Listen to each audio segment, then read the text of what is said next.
Yeah, hello everyone. Thank you for joining us today. So I'll be presenting part of my work, which is still continuing. Still trying to develop more part of this stuff.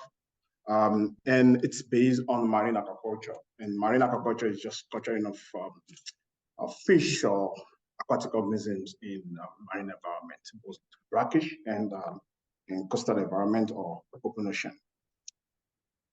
We all know that the demand for food, it's really on high rising.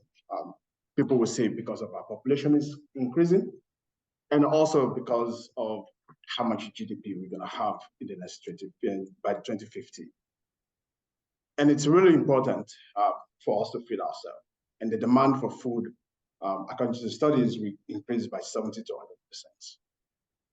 But our ability to meet that demand definitely depends on how efficient our food systems are and how sustainable the methods in which we use to produce this food. And very importantly, how we distribute those food, because we produce a lot of food these days, but we don't really actually distribute to the world.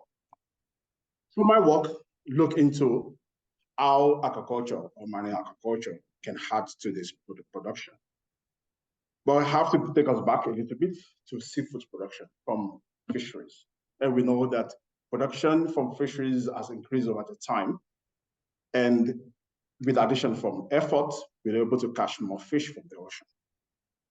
However, this has been decreasing and in the decline over the years, particularly by 2000s. And aquaculture has been seen as a way of increasing that fish supply for us to eat. Mainly because aquaculture has increased over time, and we see it as a panacea for this.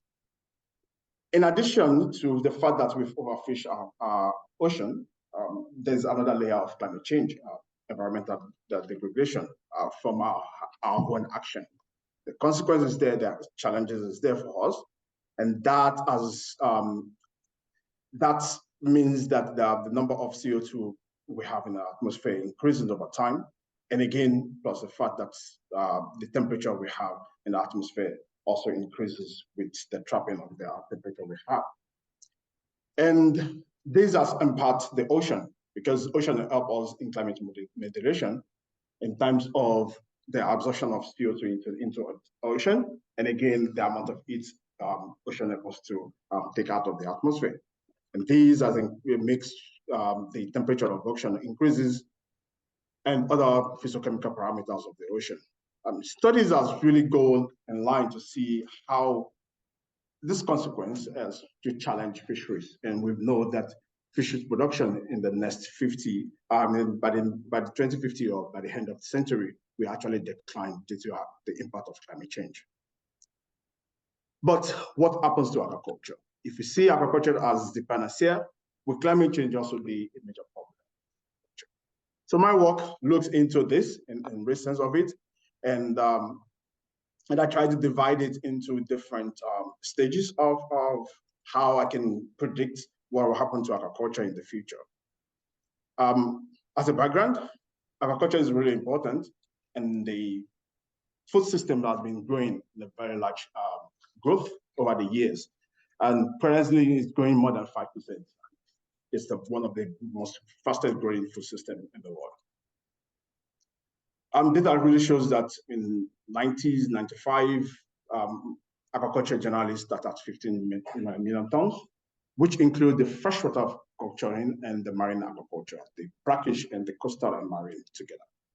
And these numbers have actually increased to about 87 million tons by 2020.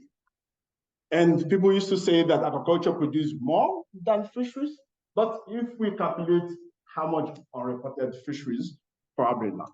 But we don't have the data, but there's data for it actually from sea around us. If you add them together, probably aquaculture will not actually take over how much fish we actually get that we eat. But if we remove that, then the number of aquaculture production we have currently are surprised how much we have from fisheries. In terms of production, two different species groups, we can group them into two, the fed one and not fed one. Recent data shows that we don't actually culture more of fed one, but recently, I think due to the market, we culture more fed aquaculture. This is aquaculture in which we have to at least feed for them to grow. In terms of how much of that we produce that we actually consume, previous data shows that we don't really consume much of agriculture production.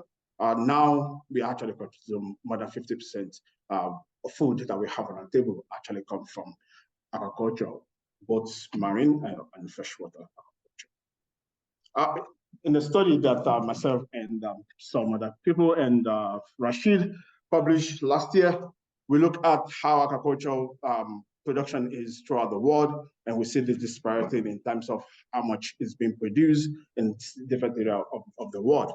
We can see that some areas of the world actually took agriculture really important to them in terms of food security and in terms of economic benefits.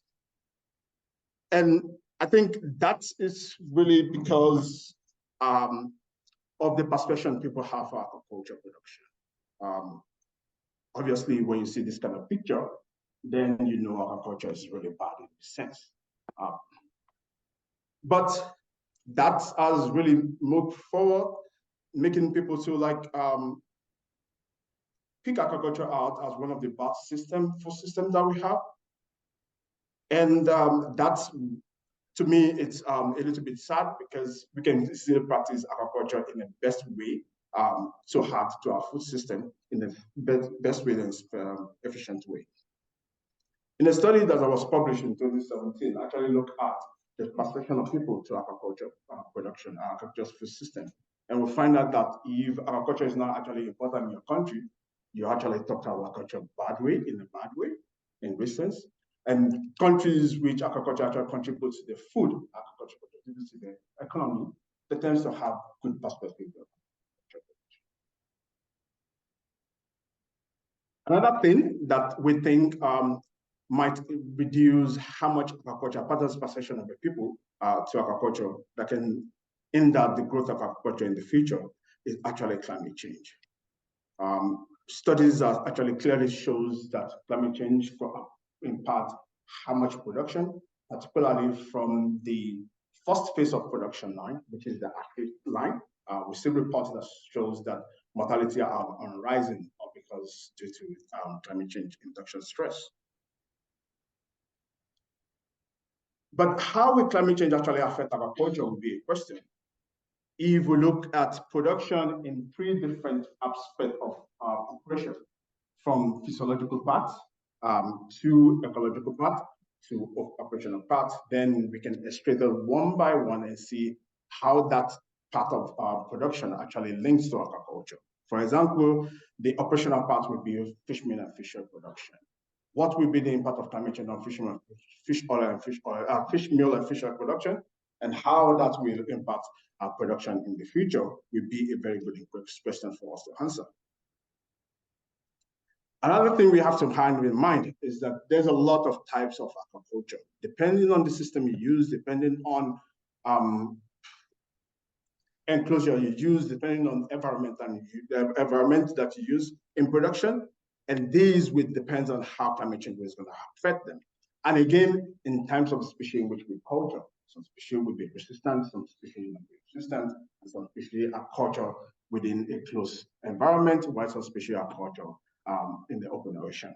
And these will depend on how agriculture will affect, and climate change will affect them.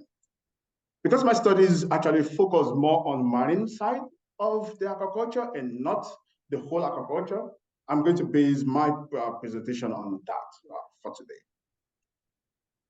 And I show you this earlier on, which brings the three components of mariculture production.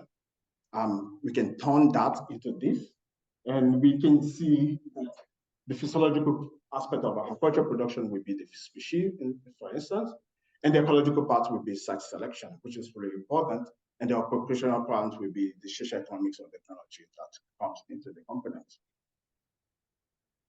For this, I would start. I'll continue my presentation by showing us how I try to answer the question related to how climate change will affect the physiology of fish and the site selection process. Over the years, agricultural industries practitioners have tried to find environmental parameters that are perfect for them to achieve the highest growth rate. And they've recorded this over the years. But what actually they do is to look at wide species and wide research and see what environmental parameters are perfect for such species and make that condition perfect for them in the population or perfect in the ecology of which they want to use it for. And that's why you can find Atlantic salmon culture in BC, for example, where we don't even have the white species. And this is just the idea that environmental parameters will depend on how the species is going to be successful. If we take that information, we can we can answer questions that go pertain straight to agriculture. One of those questions is, which area will be suitable for marine agriculture now, and how will climate change will affect them? Stability is really important for site selection. And that we can easily develop species development model to help us to answer this question. But one major part is that species development model is based on ecological niche theory, and agriculture in this sense also, it's all about the species being successful to reach the maximum growth for you to sell them into the market. And one important component of species development model is having the observation data of where the species are and the environmental data. Then you can easily conclude what we call habitat stability index. But for agriculture, we don't have location of where agriculture is. So one major part that we first did is to develop a new database of all locations of where agricultural production are by species and by year. I will tell you that this database has changed over and over, because I noticed that some data point that we have in 2015 has also actually disappeared. There's no agricultural production in that area anymore. I don't know, probably they move on to something else. Some was due, I don't know, probably due to the species in which they culture or due to other economic reasons. So we have this database. What we can do now is to overlay it with environmental parameters. One of the best ways is to use statistics to determine what environmental parameters are best in that area and best for that species. So we use statistics. Again, we try to use what the industry use as the metrics as the best environmental parameters for them to grow each of the species. So we combined our database with the environmental parameters, put it into species dispersion model, and we apply some certain threshold. Each threshold are tailored for each of the species that we have in our database. And we can use that to predict which area will be suitable for marine aquaculture presently or in the future. We did that for 112 species, 55 of them are finfish, 30 mollusks, and 17 crustaceans. In total, we're able to detect about 72 million kilometers square areas that are suitable within the EEZ for marine aquaculture. 66 million kilometers square are from finfish, 31 for mollusks, and 39 for crustacean. If we take that information and use climate change projection to predict it in terms of how many, and we use environmental data to predict how much species we can culture in different areas of the world, we can call that in terms of maricultural species richness, and we can find out that Eastern China Sea has one of the largest area that we can culture. We can have marine aquaculture species in terms of 15 to 45 different species can be cultured within that area. And another area that is important is the southwestern Atlantic coast around there. It's really important also, and the West Africa coast, we can have a lot of marine aquaculture in that area. The next question that is really important to us is what opportunities that countries has. We can't, how many countries currently producing a certain species, particularly the top 20 species that we have all over the world. And we find out that Pacific upstairs, white-legged shrimps and giant tiger prawns are actually can be cultured by a vast number of countries of the world. Other species that are really significant in our study milk fish, the sea breams, and the mollusks. These are really important species in aquaculture, and we find out that there's a lot of area that we can use to farm them. The next question that is really important to us is how climate change will change this availability that we have. And we do that by projecting it into the future. And results are really, really minimal in terms of how much areas that we're going to lose. Under the RCP 2.6, the low emission scenario, we have 1.4 as in by 2050 and 1.2 by the end of century. But under 8.5, which is the high emission scenario, we have 2% by the 2050 and 3.6 by the 2090, which means that there will be a decline in how much space, but they're not really that much because they're just 3%. But when we check again how much species we're able to culture by 2050, and we see that the tropics is actually going to be affected. And I'll show you the diagram that I show, map that I show you. You can see that the West African crows has a large number of species which they can culture, but now they're going to lose up to 30% of those species as the area will not be suitable for them to farm, to be able to farm. Areas that we detected that is going to be suitable will be in the Arctic, but I don't think aquaculture production should be in the Arctic in every sense. The last part of the operation that I tried to answer in my question is the operational part. And two things are really important in the operational part. The farm gate price, how much you're going to sell your fish, and how much feed you're going to use to feed them to reach that market part. So we try to answer those questions by developing a new model. We develop a time series of farm gate price. So we use the same template that's used for X price for fisheries. We use for farm gate. We're able to get how much it costs from the farm itself. And we selected a lot of socioeconomic parameters, socioeconomic data to predict how farm gate prices will change in the future. For this presentation, I'm not going into much of price. I just show you so that you know that we look into our price in real sense of it. One thing that is really important with price is projecting them, especially under climate change, using shared socioeconomic scenarios. And that is what we did also. So we have a price for each of the SSP pathways.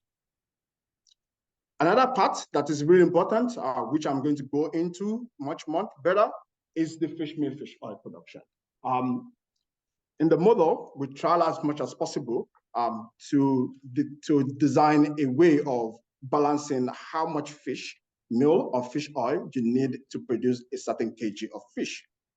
We use simple basic square because this is one of the most efficient way of balancing your feed. And one important part is how can we predict fish meal, fish oil production under climate change? Fortunately for us, Tim Carson actually worked a little bit on this guy, and in his database, he tried to take the sea around us database and divide it into what they call regional fisheries. And with that, he was able to divide how much of those forage fish actually goes for fish meal and fish oil production. Since we have that, we can use DBM to predict how much of those forage fish we're gonna have in the future, and use his division of how much goes into fish meal, fish oil production to divide how much fish meal, fish oil production we're gonna have in the future. But with the assumption that there's no new fish coming into industrial fisheries in the real sense of it. So we use DBM, and we projected 114 species into the future. And results came out that under all scenarios, there will be decline in how much fish oil production we're going to have in the future. Particularly under the high emission scenarios, 8% by the mid-century, and by the end of century, we have 22%. And if we check in terms of countries that produce more than every other country, Peru, for example, we have more than 30% under the SSP 8.5. Under the SSP 2.6, we have close to 20% there. So which means that if Peru is producing the highest, there will definitely be the drop in production. Other countries we have gained, particularly in Russia and in the US, by the mid-century or by the end of century. So far, we can predict the areas that we have for production. We have models that can predict the price. We have models that can predict the fish oil production we have. We can just combine all these models together into one, and that is what we did. So we bring all this sub-model into one model so that we can predict how much agriculture, marine agriculture we can have in the future, which is really easy because each of the models can easily talk to each other in a sense. So we did that. Our model shows that there will be increase in mariculture production under the SSP 2.6 by 17% by the mid of century and 33% by the end of century. Under the SSP 8.5, by the mid-century, we have 8% increase in marine aquaculture production and 16% decrease by the end of century.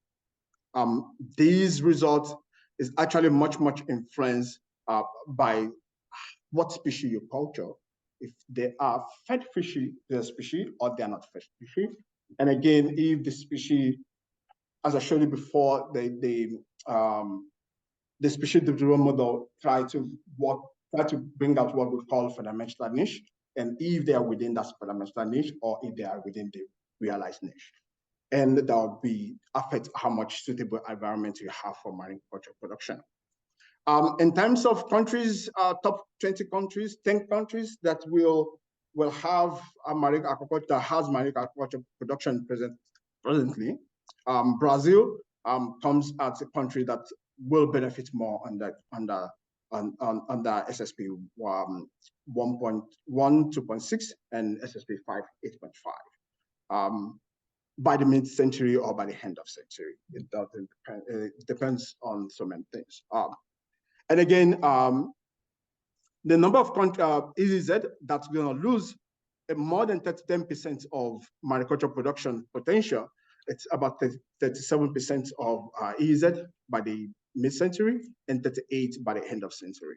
Under the high emission scenarios, we have 43% and we have 40% by the mid and the end of century. So I said before that the choice of the species in which you culture really important. So if you culture more of finfish, there could be more impact. But if you culture more of mollusks, there could be more impact. If you culture in a certain environment that is very close to the edge of the best environmental parameters, it's going to depend on that. So we divide what we have in our model into finfish and the mollusks, and we'll find that if we culture the total impact of climate change under the high emission scenarios, that we're going to gain more of mariculture production. 30% increase by the mid-century compared to by the end of century compared to SSP 5, 8.5, which is the high emission scenarios where we have 14% and decrease. But we check in terms of mollusks, we have a decrease of 2% just by the end of the century under the SSP 1, 2.6, and under 5, 8.5, we have just 9% compared to 14 we have for finfish. So since I'm in BC and I'm presenting these, and I said, oh, probably I should introduce what happens to Canadian fish marine aquaculture production. As we know that marine aquaculture production in Canada is very important, particularly in BC, because BC has 51% of total production compared to every other part of the country. And salmon, mollusks, oyster, and clams are the major species which are aquaculture.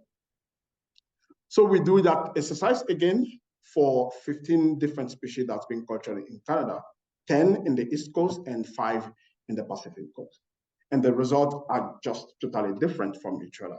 In the West Coast, under the 1.6 scenario, we have, under 2.6 scenario, we have 25% and 9% increase in mariculture production potential by 2050 and by the end of the century. But under the high emission scenarios, we have 19 and 32% decrease in mariculture production by mid and also by the end of century. The reverse is the case when we check the Canada Pacific Coast.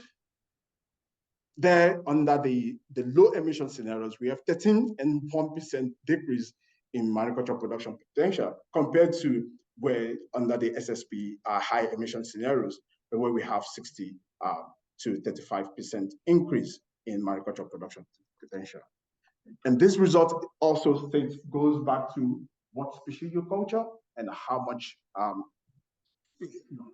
to culture them. And if you can see on both coasts, particularly for salmon, you see that there was much gain of mariculture production potential for Canada Pacific Coast compared to the East Coast. So the next question that's really be important, so that was important to us during the time, is what will be the potential possible pathways? One major part that I show you today is fish meal, fish oil production. And it's been said that about 60% of your cost of production actually goes to fish meal only.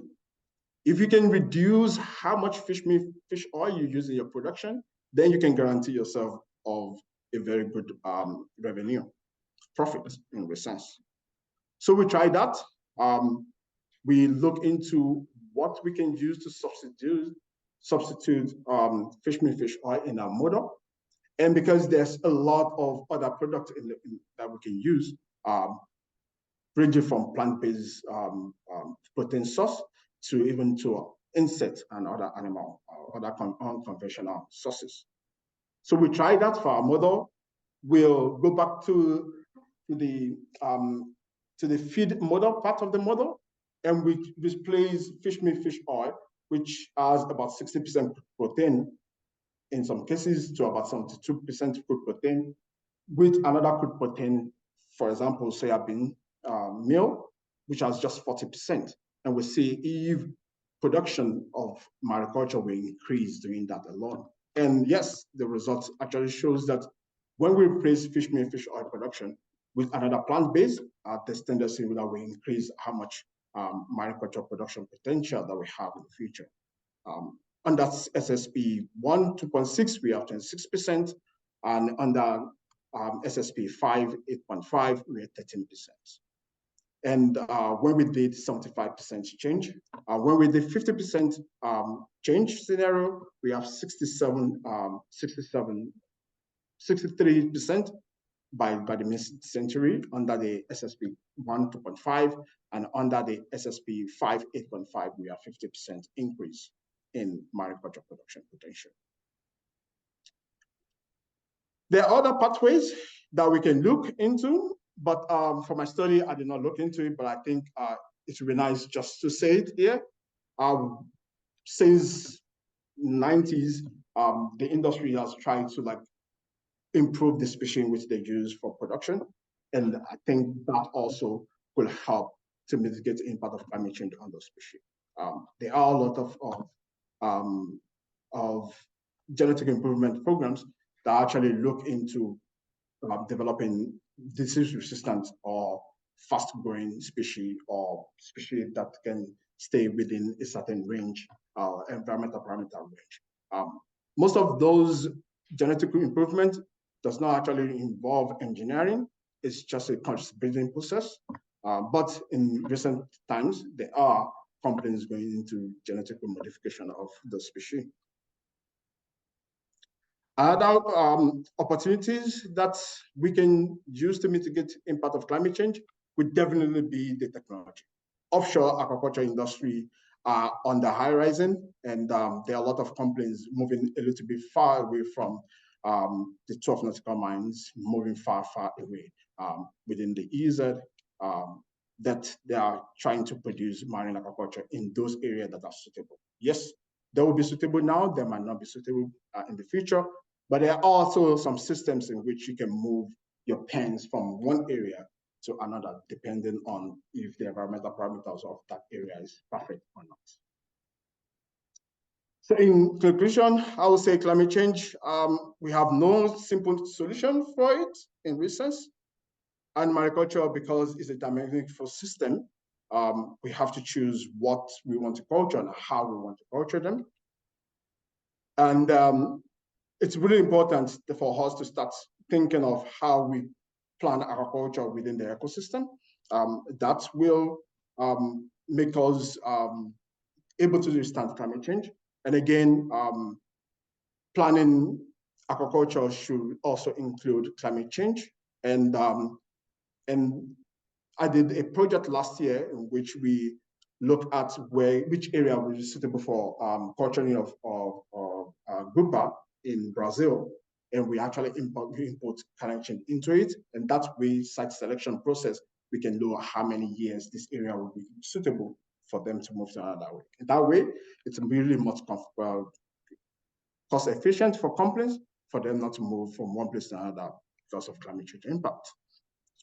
And again, ration feed, it's really important. I think this is just straight to those who produce in agriculture, because we know that fish meat, fish oil production is going to go down as climate change, as we move on, and if there's no mitigation for climate change. And again, systems like integrated mariculture trophic level, where we have different species in different trophic level and they are cultured within a column, could be another way of us increasing how much fish we can have in the future. It's really important for us to talk with our policymakers, particularly with climate change. And as we're preparing for the next COP meeting, I think it's really important for us to talk so much with them. And if they see marine agriculture or agriculture generally as panacea, then climate change is also a major impact on marine agriculture. They need to understand that. In the recent, I would like to end this talk, which is very fast, by just employing us to watch the kind of food we eat. And we know that the food system itself, it's a major contribution to climate change. And again, it's also a victim of climate change. So choice of the food we use to nourish ourselves, it's really important for us as we move on. I would like to thank all of my collaborators, and thank you very much for listening to my talk.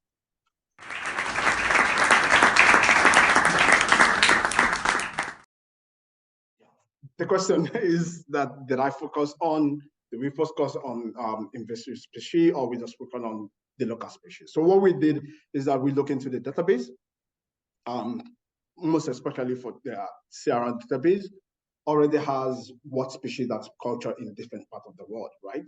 So we focus on those species that we have the market for. The whole idea is, if you don't have the market for it now, why will you culture it? We are just thinking the way the agricultural person would think, in terms of the species is available for me to culture, can I culture them, can I have the market for it? So that's why the number of species we have in our model is just 106. In the instance of it, there will be up to 200 species that's being cultured in agriculture, but some species are not actually for human consumption in instance, or some are just for the eggs, or some from our food. So we remove those species from our analysis. So we concentrate on those that actually end on the pit and those that are produced within that region. Yeah, that's a very great question. The question is that can we find a way of finding a way of looking into if some certain species will have environmental impact in terms of their ecosystem, which they have. Did I summarize it? Yeah. So yeah, it's something we can do. The thing is that we have to look into the species one after the other. So the environmental impact of each of the species will be different from each other, and the cultural practice of the species in a certain area. So one major part of my work when I was working on this model is to make sure that I actually mimic the way the species is being produced in aquaculture system itself. And that's why we have a lot of threshold, applying different threshold, and we don't apply the threshold for all the species together, but we apply the threshold for each of the species that we have within the model, that it's particularly to that production in that area. For example, if you use round pen production, it's different from when you use a square pen production, the triangular, rectangular production, and the impact is quite different from each other. So yes, it's something I can look into and see if I can rank all the species in terms of their impact and put that in the layer within the model. Yeah, something we can. Yes, thank you, Gennaro. The question goes back to the equity and distribution problem. I don't think I do not look into that. And I don't think I have answers to distribution of fish around the world. But I'd like to say that aquaculture in most cases focus on high market production, high market fish. Canada is producing a lot of Atlantic salmon, but I don't think nobody actually buy Atlantic salmon in the market in recent the aquaculture one. So it's just going into a certain market, probably US market. The same thing with cobia in Panama, for example. I don't think Panama's eat cobia, but there is a market. So if the environment is good, companies come there, produce, and sell to the market. So in terms of equity, I still don't know how agriculture works in that way, but there are countries in which virtually everything they produce from agriculture actually been fed within the country. Egypt, for example. Egypt produces a lot of tilapia, and most of the tilapia, up to 90% of that tilapia production, actually goes to the market within Egypt. It doesn't actually, it's not for export in recent. Probably it will move to export over time, but they use a bunch of it to feed the people. So it depends on aquaculture plans within the country and what the country want to get out of aquaculture in a sense. Do we actually want to feed people, or do we actually want to make economic gains? So you have to choose. I don't think you can have both. It's really difficult to have both because the market dictates in the sense what you want to sell in sense. And if we think aquaculture a little bit of business and not like fisheries in sense, sorry for the fisheries guide. For the fisheries where fishers just goes into the ocean, pack whatever they want to pack, and start thinking about the market, where they want to sell after packing. It's not. In aquaculture's case, you're thinking of who did I want to sell for before starting production.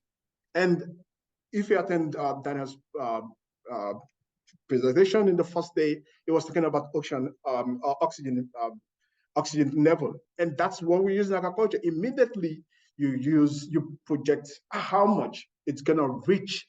And when it's going to reach the market, you want to get them out of your farm as soon as possible. Because at that point, you're not actually getting anything. You're wasting your food in research of it. And that's it. It's all about the market, and depends on each country defining what actually they want from aquaculture production and what species should we culture to solve that problems that we have.